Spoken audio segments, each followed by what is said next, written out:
Hi everyone, I'm Hjelte, Head of Analytics at Swish, and I'm really happy to be here once again to talk to you about yet another very eventful and interesting year.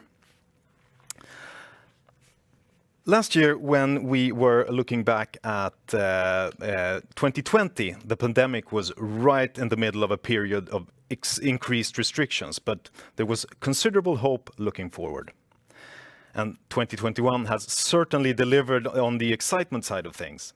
Euphoria as restrictions were lifted, continued adoption of innovative solutions, and quick adaptations to the ever-changing conditions in the world. But how did it turn out? Of course, it would be presumptuous to claim that all the answers lie in the Swish numbers, but I do think that many of the underlying trends in Sweden are possible to study through the Swish lens. One of my main missions at Swish is to separate what is part of overall growth or retractions in various parts of the economy, what is recovery, pent-up demand after 2 years of pandemic, and most importantly, what are actual shifts in behavior driven by opportunities and new technology? What have we learned during this time, and how will that translate into the future of payments? So, today I'll try my best to walk you through what we have seen in the past year, how we think that relates to the world, and how we think things will look in the future. To start off then, a couple of words about Swish, how we work and what we do.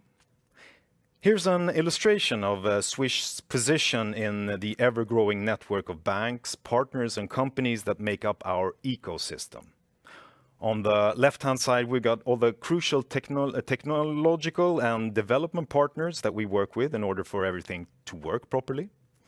On the right-hand side, we have all the more business-oriented relations, the businesses and merchants that accept Swish, the integration partners that make sure that everything works well with checkouts and point-of-sale systems and the like. And in the right-hand corner, we have our closest relations, maybe, the participating banks. And of course, they in turn have all their customers, the consumers and merchants who use Swish in their daily life. Swish comes in various flavors. We have Swish for private, for peer-to-peer payments. Swish for companies, 1 to 3 numbers for easy payments to companies, organizations and charities. Swish for commerce, our fastest growing service for integrations in cash registers and e-commerce flows. Our new company app that acts like a little cash register. It's really neat, where companies can see their incoming transactions. And our newest service, Swish Payouts, that lets companies pay to consumers, which has been really requested during the years. Okay, so all this means that the brilliant idea Swish, that turns 10 years old this year, has handled almost 2.9 billion payments since the start. And just as impressive as that number is the number of users. We have 7.8 million Swedes connected and still growing. We're on pace to reach 8 million users later this year. Looking at the numbers, this number, the 7.8 number, in relation to the population distribution, shows that for most age groups in Sweden, you would really have to search for before you find someone who doesn't have Swish. We have 99% in the coverage in the age span 19 to 35-year-olds, and we have 95% coverage in the span 18 to 55. So penetration is a bit lower in the older age groups, but this, on the other hand, is our fastest growing age segment, especially during the pandemic, when usage of Swish among the elderly has increased quite a bit. And our oldest users also give us great feedback for accessibility and ease of use. And of course, we're extremely proud of how our users rate us. we have 76% of our users would recommend Swish to a friend or relative. We're the #1 preferred payment method online in the age groups 16 to 45.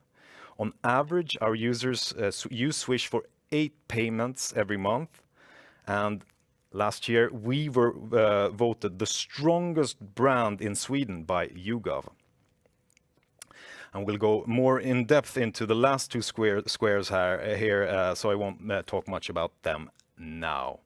But we can also say that we're well above 300,000 companies and organizations that are connected to Swish currently. This graph shows monthly totals for Swish payments with some of the seasonal effects smoothed out. And it's a pretty smooth curve overall, but it's interesting to note the slight plateau effects that can be seen in the graph in the last 2 years, and we'll look more at those. But this shows the ever-growing importance of payments to companies and organizations within Swish. Looking at the full month of December last year, we ended up at 46% of the payments that were going either to or from a company. Okay, that was really the bird's eye view then. We'll concentrate a bit more on the details and zoom into the development over the last year. But in order to do so, we sort of need to put the numbers into a pandemic context almost. Here are lines for every year, monthly numbers of payments per month over the last 3 years. 2019, which was the last normal full year before the pandemic. This year is pretty representative for how Swish usually behaves when it comes to growth and seasonality effects and trends. 2020, as you can see, behaved completely differently. There was growth over the year for sure, but so many external factors makes this a pretty poor year as a point of reference for longer term analysis. 2021 then has behaved much more like a normal year, even if it's not completely normal, still more normal. So, for the rest of this presentation, I will mostly be comparing last year to the overall to 2019 when discussing if a period has been strong or weak. More specifically, I will be talking about the compound average growth over the last 2 years. Taking only this then into consideration, we're now looking at percentages, at growth percentages. This is what the curve looks like with year-over-year monthly growth. On average, you can see that Swish as a whole has grown in terms of number of payments by a little over 20% per year. But as I mentioned earlier, for the last couple of years, Swish is more and more transforming into a service for convenient payments everywhere, not just between people. And this is very evident if we split this growth line into peer-to-peer payments and into consumer-to-business payments. Again, we're looking at compound average growth rate over 2 years. So payments to companies have grown by over 50% per year. And peer-to-peer payments are still growing, but at a considerably lower pace, around 10% per year. So keep this in mind as we dig deeper into some of the major developments over the last year. And we'll start by looking a bit closer at the peer-to-peer numbers. So here's a graph of the daily rolling averages for peer-to-peer payments. And I'm starting with a full year of 2020 to get a feel for the overall trend and seasonal effects. And now I'm adding 2021. So when it comes to peer-to-peer payments, summers really stand out both years. We'll talk more about the summer, but for now, let's conclude that the fact that so many more Swedes than usual stayed in Sweden over the summer vacation has had a considerable impact. We can also see an opening up effect in 2021 as vaccinations became much more widely available and restrictions were lifted late in the spring. Swish peer-to-peer payments have filled a very important function during the entire pandemic, which is it made it possible for higher risk groups and older people to pay younger friends and relatives to do the shopping for them. And this is also very apparent when we look at the most popular cards that were attached to payments during the year. Number 2 and 3 expressed feelings of love, which is super nice. But the number 1 most frequently used card was thank you for shopping. So filling out this role in society is one of the things that get mentioned most often when we talk to our users about why and how they've used Swish in the past year. So back to overall numbers again. We're looking at blue bars here that show the monthly number of payments in absolute terms per month, and the orange line, the compound average growth that we've talked about earlier, indicating if a month was weak or strong compared to the overall trends. So entering the late spring and summer, the opening up effect was increasingly apparent after a pretty slow start of the year. We had youth sporting events that began to open up, and a lot of the activities such as flea markets, schools and church activities and small businesses began to see increased activity. And this, of course, is an area where Swish traditionally is extremely strong, serving as the cash replacement of choice for pretty much all of these situations. Again, we're looking at more zoomed in trends. This is how 2020 looked for reference, and this is the continued curve for 2021. Comparing the end of year levels here, when we look at micro merchants and organizations, there's quite an extraordinary development where the growth has almost caught up to what was lost last year. We'll obviously have to see to what extent this latest wave of Omicron and restrictions, how that will affect these numbers and trends. But what is clear is that Swish remains the preferred cash replacement method for micro merchants and organizations in Sweden. Okay, so this is an area where we're really used to see Swish. 1 to 3 numbers, QR codes, flea markets. But there's another area where Swish has gained major ground and continues to grow extremely quickly.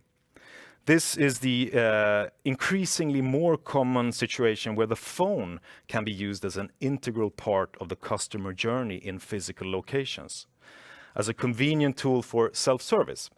So examples include paying for tickets in public transport, in shops that have adopted scan and pay functionality, and in resorts where one app can serve as a convenient companion for the entire stay. This was already a fast-growing area before the pandemic, but the added requirement of contactless customer journeys and the need to reduce concentration of people in queues has accelerated this adoption of self-service solutions among merchants in Sweden. And our own surveys, as well as other sources, also show that self-service is popular with Swedish consumers. When we asked what they would choose between self-service and traditional checkouts, 64% actually said they would prefer self-service solutions. And according to the recently published Sverige betalar, 85% of Swedes are positive to self-checkout systems.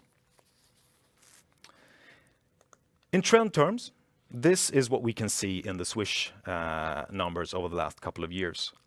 2020, after the first wave, we saw a beginning of adoption of this kinds of solutions, but We also saw substantial dips related mostly to public transport and due to restrictions. But as we entered 2021, the trend has been extremely strong. We have seen a growth of more than 100% in 2021 in this area. So it's our belief that this kind of customer journey that sort of bridges the gap between digital and physical and combines the convenience of e-commerce with the immediate access to goods and services of traditional stores, that this is the future. So let's look at a really successful implementation of Swish as a self-service solution.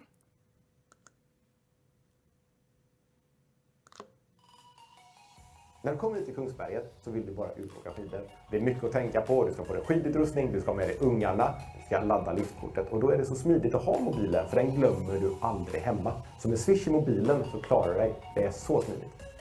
Jag heter Mikael Elford, jag är marknads- och försäljningschef för Branäsgruppen. Kungsberget är bara en av 4 anläggningar som vi har inom Branäsgruppen. Om vi tittar på en generell månad här i Kungsberg så har vi ungefär 42 000 kassatransaktioner. Hälften av dem görs med Swish.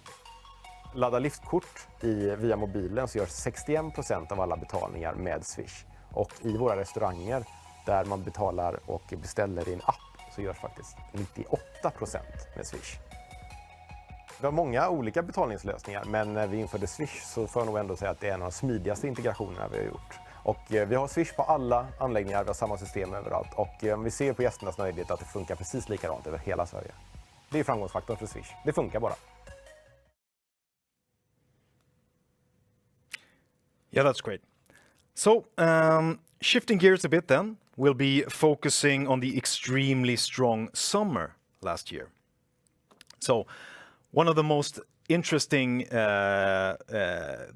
effects over the last year is this July growth peak that can be seen during the month of July, that illustrates how almost every factor was advantageous for Swish. Restrictions for socializing were almost entirely lifted, but far fewer Swedes than usually had planned for vacations abroad. So many people staying in Sweden meant a strong summer for small businesses, museums, flea markets, and cafes. Looking at the trends in the travel sector, in 2021 we could see a pretty remarkable return to form after a very weak 2020. Yeah, this is 2020 where we saw the immediate dip in travel, but as we entered 2021, the summer travel season actually started, but we saw that this was mostly local travel and travel within Sweden. The fall then. We're going to look at maybe the most exciting and significant shift in Swish history that came this fall. Because in the fall of last year, the lines finally crossed. Here's the relative share of peer-to-peer payments in blue versus payments to companies and organizations in orange. On September 1st, the scales actually tipped in favor of payments to companies. And after that, the lines have crossed on a day and hovered around 50-50 almost every day. And we expect January or possibly February of this year to give us the first full month where Swish is no longer primarily a peer-to-peer service. And as you can see, this trend will only continue going forward. A very clear illustration of this is the development of Swish in e-commerce and physical retail. We could see impressive growth already in 2020 as Swish became more widely available in both physical locations as well as in e-commerce checkouts. So we saw that already in 2020. And the trend has continued. It's also pretty cool to see these local peaks around Black Week and the holidays, turning up as little pyramids. All these things I've mentioned culminated in the end of November of last year, where we had the 3 best days in Swish history in a row. First, payday in November, over 3.4 million payments. Then Black Friday with almost 3.6 million payments, and that's still our best day so far. And then the Saturday after that with almost 3.5 million payments. And you can imagine my excitement as I followed these numbers in real time during the weekend. Since then, we've actually had one more record-breaking day on the 23rd of December, where we had 3.5 million payments as well, almost. And that kind of rounds out the year. We've seen the overall trends making up the underlying factors of Swish growing by more than 20% annually on average and over 50% in consumer to business payments. In payment terms, that meant we had 776 million payments last year and almost 400 billion Swedish kronor.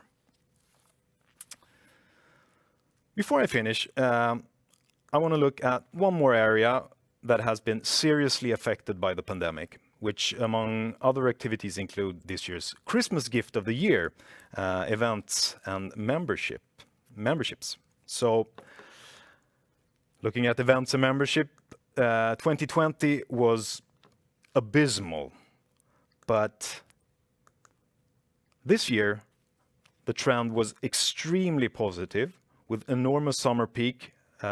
Unfortunately, with the last weeks of the year, we had things becoming a little more uncertain, which led to sort of a drop towards the end of the year. But let's just hope that this is about to turn around again. And speaking of Christmas, I can't help myself, but I really need to show you this final graph of the number of swishes sent per minute on Christmas Eve. Let's just say that the Donald Duck effect remains strong with an impressive leap right at 4 o'clock. Swish is a very popular Christmas gift. Okay then, in conclusion, I think a lot of the story of 2021 has been one of cautious recovery and adjustment to a new normal. Swish continues to grow, and we still see a lot of very fluctuating behavior triggered by restrictions, adaptation, innovation, but some trends are more sustained and we believe incredibly significant. Perhaps most so is the trend towards convenient self-service customer journeys in physical locations, enabled by the phone. The convenience and comfort of using your own device to keep track of and pay, combined with the immediacy and instant gratification of getting what you're after then and there, all without the need to stand in line. It's a model that's becoming more widespread and is flexible enough to be applied in pretty much any situation, allowing for entirely new customer journeys optimized around convenience and discovery rather than bottlenecks and cash registers. Unfortunately for us, Swish is the preferred payment method in these journeys when it's available. Which is why we're confident that in 2022 2022 will become an even bigger year for Swish. Next, we're looking forward to crossing 3 billion payments in a month or so. And we're about to reach 8 million users this summer. Thanks a lot. This was what I had to show you today. If you want to experience yourself the kind of customer journey that I've been describing as when it relates to self-service, feel free to book a visit to our demo store where we have arranged a pretty neat solution that you can try out for yourselves. You will get the link in the presentation that we will make available after I'm done here, but you can also email Sofia and book your own visit. Thanks a lot, and I think we will be taking a couple of questions if we have gotten any. Yeah. We have a first question here. What do you think the share of payments to companies will look like in a year? Yeah, that's a good question. We will pass 50-50, as I mentioned, now. And drawing out the lines, 52-48, 53-47, maybe. With 53% being to companies then. Another question here. In which segment do you see you'll have the biggest growth in the coming years? I think definitely the main growth will be in physical locations, self-service situations. As I mentioned, that is something that consumers want and that Swish is extremely good at adapting to. Okay, we have another question here. Those of us who would love to join Swish on its journey, where can we find job opportunities? I think we actually have a couple of job opportunities on our LinkedIn page, so I would suggest checking there. Okay, what does the micro merchants and organizations graph show? Is it number of companies or number of payments? Okay, so what I've been showing you, all these green graphs have pretty much all of them been number of payments. Number of payments is the answer.